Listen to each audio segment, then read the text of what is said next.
अस्सलाम वालेकुम।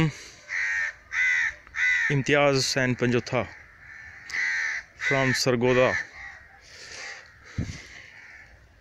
ये हमारी गंदम देखें जी, परमानेंट रेज बेड के ऊपर।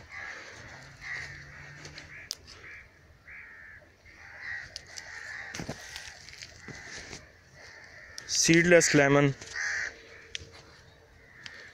और साथ ही ये गंदम काश्त की गई है। चोपा नहीं लगाया गया, ये छट्टा दिया गया।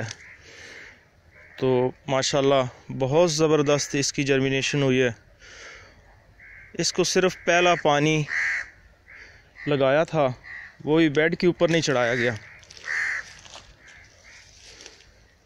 ये जो वाटर चैनल बने हुए हैं, इसके अंदर पानी दिया गया था और माशाल्लाह बहुत ज़बरदस्त गंदम की जर्मिनेशन हुई है। और साथ ये लेमन, इसकी मल्चिंग की गई है नीचे से।